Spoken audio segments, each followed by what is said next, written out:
let's talk about using inhuman agents in narratives.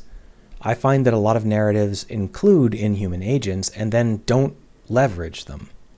That's a shame because inhuman agents are a very powerful narrative tool. So I figured we could talk about how to use them. I'm not some arbiter of truth, so this is just my take.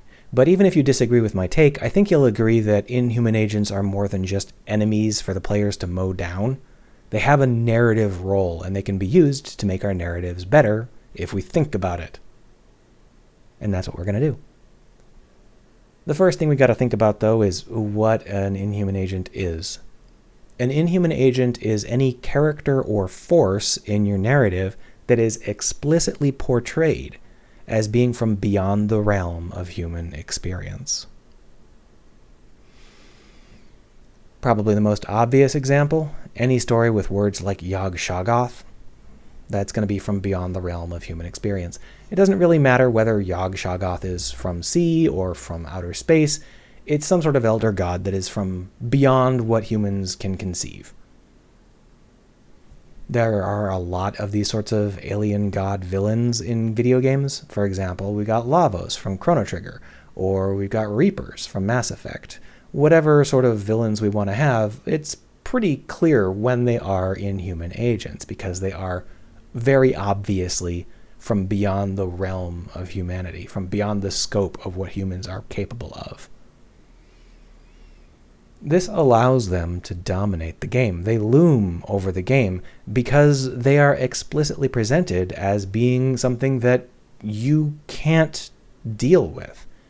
You won't shoot at a god. If you try, nothing will happen. You won't try and reason with one. You can't stop one. All you can really do is hope to stop some of the things that they do. Like maybe they spawn 100,000 fishmen. Maybe you can take on some of those fishmen. But the god themselves, clearly from beyond the level that you are capable of, because they are defined as being from beyond the realm of human experience, and you are humans, or human analogs. No matter how many powers you get, no matter how high level the spells you learn are, no matter how clever you are human. And everything you do is within the realm of human experience because you are human. So by presenting these villains as being from beyond the realm of human experience, we are explicitly telling the player that they're not going to be able to fight these guys. These are not enemies that they can face. At least not until the very end game, maybe. This means that we can use them to shape the narrative however we want. If we want Yog-Shoggoth to open a gate to Earth, we just do it. The player will accept it because they understand that Yog-Shoggoth has powers that are beyond understanding and does things that are beyond understanding, and that is just how things are going to be. Obviously, this makes them very powerful narrative tools.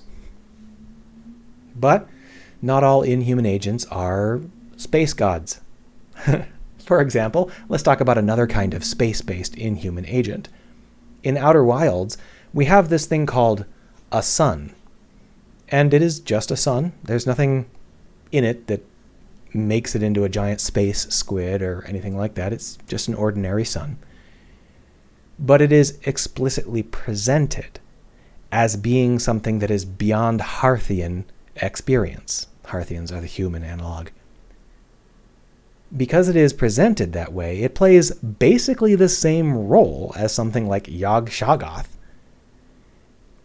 Not that that stops the game from essentially having a Yog-Shoggoth in it, but we won't go into details here. I just wanted to make it clear that an inhuman agent doesn't have to be a villain or a living thing. It can be a giant space fire. And the whole game is spent trying to deal with the vagaries of this sun and what it does.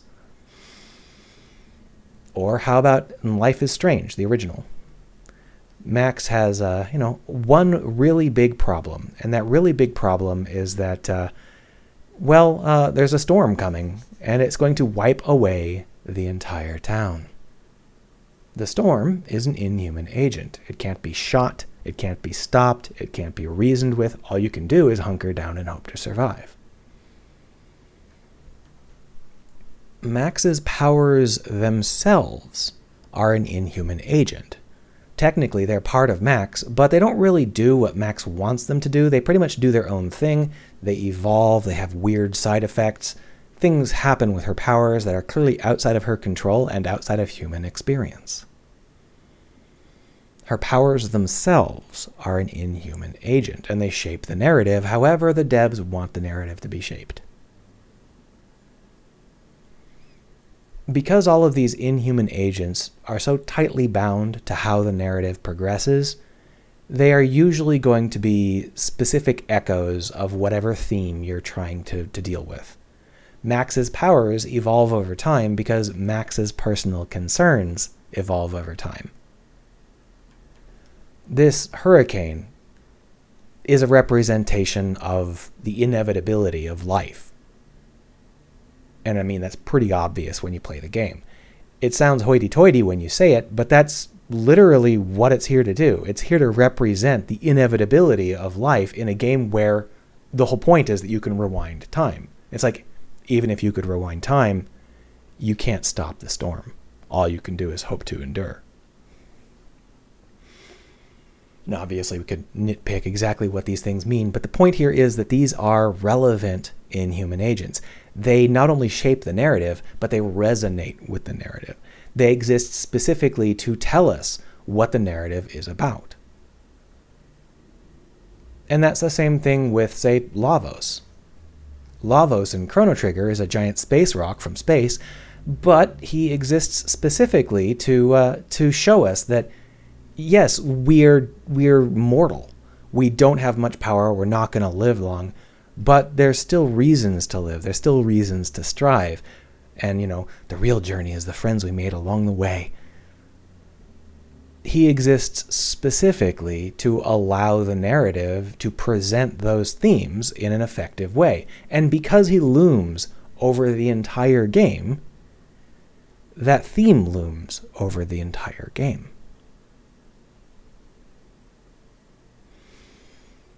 This is one of the biggest reasons to use an inhuman agent. If your inhuman agent represents some cornerstone of the human experience that cannot be avoided, then you can make that part of the experience really work.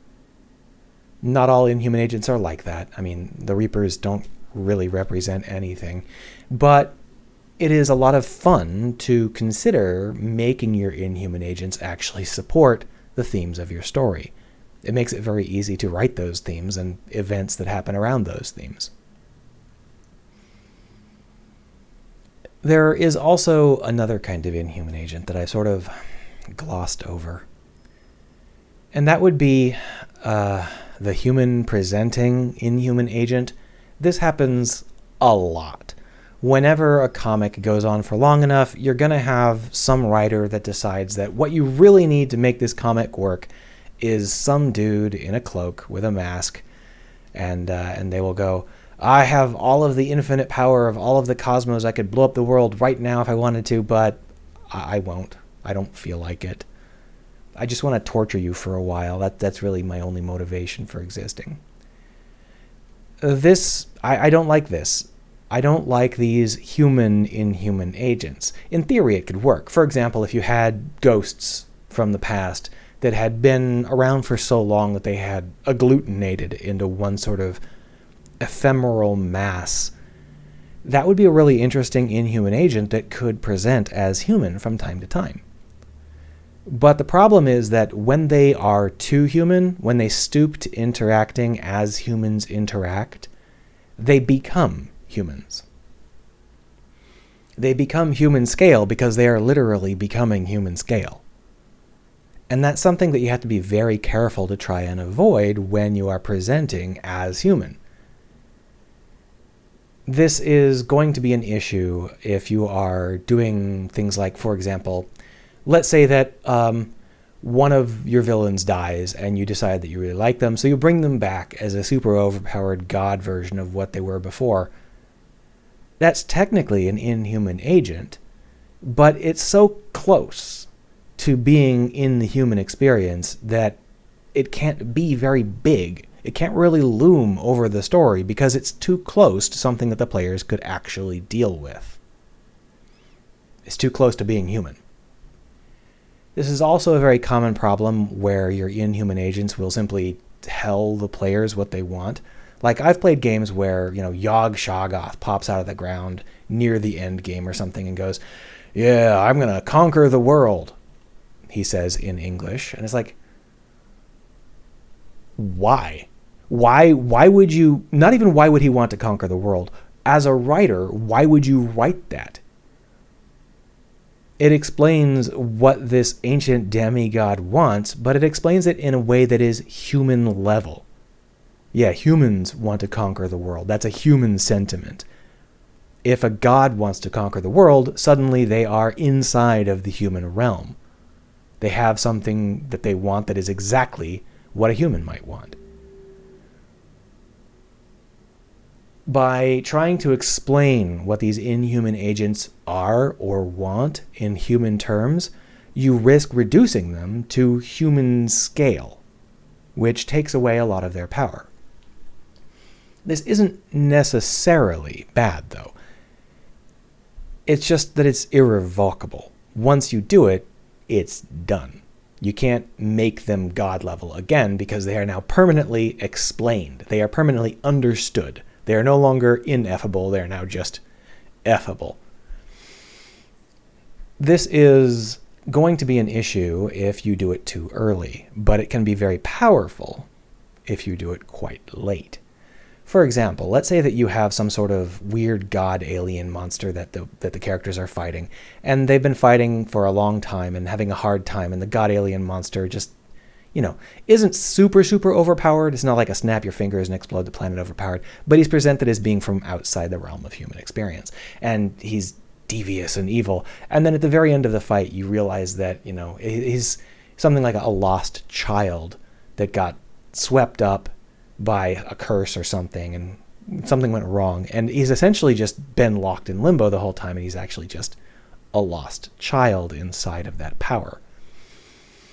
That can be very powerful if you do it right at the end, because it can take all of that ineffability, all of that amazing outside of human level experience, and collapse it into like a neutron star of meaning. But that only lasts for a couple of minutes. And if it's not the last thing that happens, then that character becomes boring. This is something that happens a lot in ongoing serials. Well, they'll have this cool character, and then the cool character will have a cool final reveal, and then, we have another 9,000 issues, or 14 expansions, or whatever, so we'll bring that character back. Everybody loved that character. And it's like, no, you can't do that. The whole point was the end of their story was the end of their story. You can no longer use them as an inhuman agent because you've made them human. You've taken away their inhumanity and just left them with humanity. So you have to change their role if you do that to a human agent, which maybe we'll talk about some other time. This is one of those things that really annoys me when I see it, where it's like, there's this cool alien, and then the writer says, the alien says, "Hey dudes, I just want to conquer the planet," or "I just want to eat the planet," or "I just want to blow up the planet." It's like, no. There's no reason that they would ever say that. There's no reason why they would ever try and communicate with humans at all. They are inhuman. If they do try to communicate, it should be done in a way that is so inhuman that the players can't comprehend it. That's really the only way to keep them inhuman. They need to be inhuman in order to allow us to shape the narrative without the player trying to interfere. Once we lower them to the level of human, the player can start to interfere, or at least they'll want to start to interfere. And that can be very powerful if that's near the end and the player now knows, now that I know what they're trying to do, we can work around that. Now that I know what their weakness is, we can work around that. But until that moment, you don't want to reduce them. You want to leave them big. You want to leave them inhuman, in my opinion. This is especially important with agents that represent something, some fundamental part of the human experience, like, look, here's the hurricane from Life is Strange, which represents the inevitability of life. Shit happens. The hurricane never comes out and says, "Hello, hey, I represent the inevitability of life. I'm going to blow up this planet." the hurricane never says anything. It doesn't have to. It just exists. That's all it has to do in order to shape the narrative. Similarly, her powers don't come forward and explain why they're changing. Now, you can have human agents working for the inhuman agents, and this is a very common thing to have happen, right?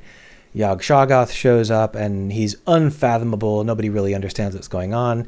But, he has these fish dudes. And he's made all these fish dudes, and they worship him. And they don't understand him very well either. But, they, at the very least, are within the realm of human experience, which means that you can stop them. You can try and reason with them. You can shoot at them. You can overwhelm them. You can be kidnapped by them. They can try and communicate with you. You can do all of these human things through a human or a human analog. In this way, we can preserve the elder god's godliness. We can leave Yog-Shoggoth inhuman. Because the only way we ever really get a chance to try and understand him or work against him is by dealing with these tiny little human figures that have been created or adapted by this elder god. And that's the same thing they did with Mass Effect's Reapers, right? You can't stop a Reaper directly until the end game, but you do get a big chance to kill off thousands and thousands of Reaper-influenced monsters, essentially. Human-scale monsters. This is also a really great opportunity to expound on the theme. So if you have Yog-Shoggoth representing something like the unknowability of life, then these characters can also suffer from unknowability, but on a level that we can personally understand. They can be like, oh, what is this creature looming over me, filling my dreams each night with squamous squashings or whatever we're using. So having these window characters can be a very powerful tool in keeping our inhuman agents inhuman, but still allowing us to add human elements to that story, to that narrative. That's just kind of a scattershot set of basic principles I think of when I'm thinking about inhuman agents. Their ability to shape the narrative is almost completely unmatched. If you need to shape a narrative, an inhuman agent can do it effortlessly. But you have to be careful. It's very easy to make an inhuman agent that ends up sabotaging your narrative, especially if you accidentally reduce them to being human by making them do human-scale things. Yep, that's my opinion anyway. Let me know what you think down below.